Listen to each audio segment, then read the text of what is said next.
আজকে আন্তর্জাতিক অপরাধ ট্রাইব্যুনাল ১ এখানে মোহাম্মদপুর এলাকায় জুলাই অভ্যুত্থান চলাকালীন সময়ে 18 এবং 19 জুলাই 2024 খ্রিস্টাব্দে যে সমস্ত মানবতা বিরোধী অপরাধ সংগঠিত হয়েছিল, হত্যাকাণ্ড সংগঠিত হয়েছিল, সেগুলোর ব্যাপারে তদন্ত করে আন্তর্জাতিক অপরাধ ট্রাইব্যুনালের তদন্ত সংস্থা একটি তদন্ত রিপোর্ট দাখিল করেছিলেন।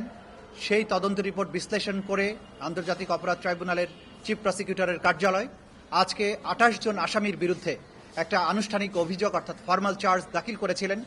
ট্রাইব্যুনাল আজকে সেই ফর্মাল চার্জের অভিযোগের বিবরণগুলো শুনে অন্যান্য ডকুমেন্টস পর্যালোচনা করে 28 জন আসামি, এই 28 জন আসামির মধ্যে ঢাকা মহানগরীর দক্ষিণের সাবেক মেয়র, ঢাকা সিটি কর্পোরেশনের সাবেক মেয়র ফজলে নূর তাপস, যুবলীগের নেতা বা আওয়ামী লীগের নেতা জাহাঙ্গীর কবির নানক সহ মোট 28 জন আসামির বিরুদ্ধে অভিযোগ আমলে গ্রহণ করেছেন এবং আগামী 29শে জানুয়ারি আসামিদেরকে গ্রেপ্তার করে তাদেরকে আদালতে উপস্থিত করার জন্য আইন শৃঙ্খলা রক্ষাকারী বাহিনীকে নির্দেশ দিয়েছেন।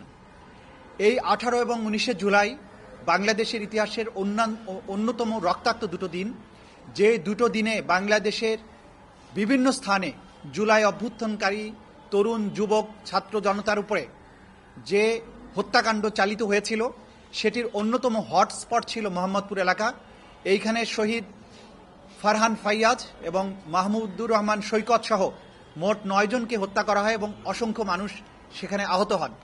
যে 9 জন শহীদ সেই দিন আত্মত্যাগ করেছিলেন তারা হচ্ছেন শহীদ ফারহান ফাইয়াজ, মাহমুদুর রহমান সৈকত, রাজু আহমেদ, মাহিন, মোহাম্মদ রনি, আল শাহরিয়ার রোকন, ইসমাইল হোসেন, জসিম উদ্দিন এবং জোবাইদ হোসেন ইমন।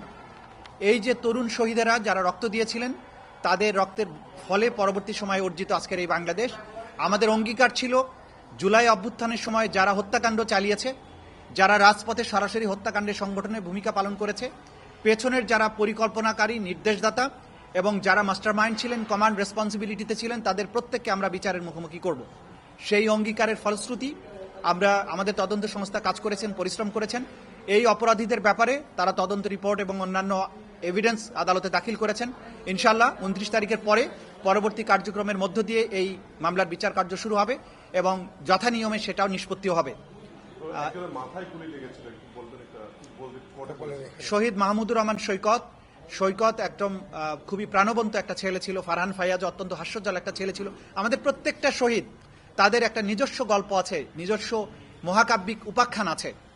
মাহমুদুর রহমান সৈকত অনেক লম্বা ছিল, 6 ফিটের মতো সে লম্বা ছিল। সে ওই দিন শুক্রবার ছিল 19শে জুলাই, আপনারা জানেন ডেডলিয়েস্ট ডে ছিল জুলাই অভ্যুত্থান চলাকালে। সে মাকে না জানিয়ে সেদিন আন্দোলনে গিয়েছিল মোহাম্মদপুর এলাকায়। চায়না রাইফেল থেকে যখন গুলিবর্ষণ শুরু হয়, পুলিশের একটা দল যখন গুলিবর্ষণ শুরু করে, সে অনেক লম্বা ছিল, গুলিটা সরাসরি তার কপাল ভেদ করে পেছন দিয়ে বেরিয়ে যায় এবং সে ঘটনাস্থলে শাহাদাত বরণ করে। এই ফারহান ফাইয়াজের ঘটনা এবং মাহমুদুর রহমান সৈকতের ঘটনা, শাহাদাতের ঘটনাটা ওই সময় ব্যাপক আলোচিত ছিল এবং ব্যাপক আবেগ সৃষ্টি করেছিল ছাত্র জনতার এই আন্দোলনকে। সেই সময় এই দুটা তরুণের শাহাদাতের ঘটনা তাদেরকে মারাত্মকভাবে উদ্বেলিত করেছিল। তো সেটা আমরা এখানে বিচারের জন্য উপস্থাপন করেছি। আশা করছি এই নিষ্ঠুরতম হত্যাকারী যারা, তাদের বিচার নিশ্চিত করা হবে বাংলাদেশের মাটিতে ইনশাআল্লাহ।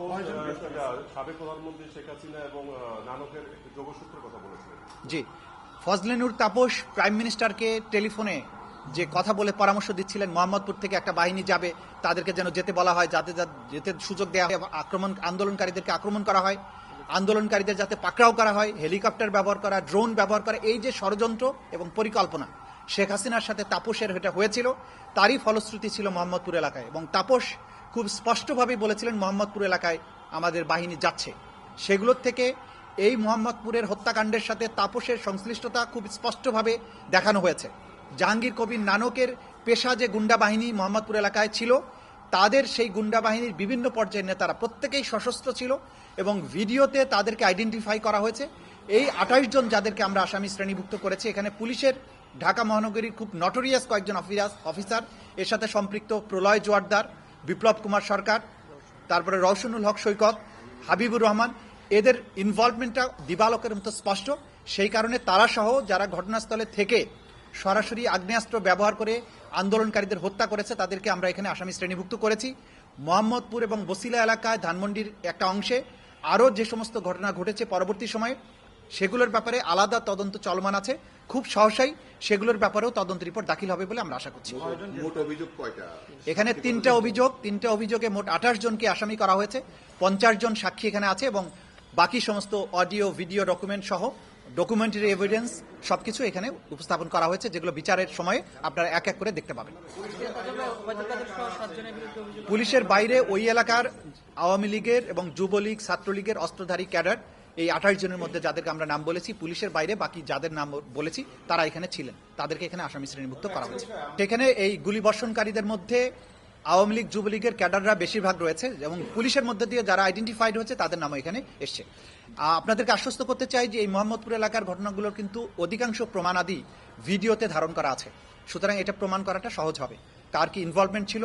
যারা যারা ইনভলভ ছিলেন, যারা গুলি করেছিল, যাদেরকে আগ্নেয়াস্ত্র হাতে গুলি করতে দেখা গেছে, তাদেরকে আইডেন্টিফাই করা হয়েছে, তাদেরকেই বিচারের মুখোমুখি করা হয়েছে।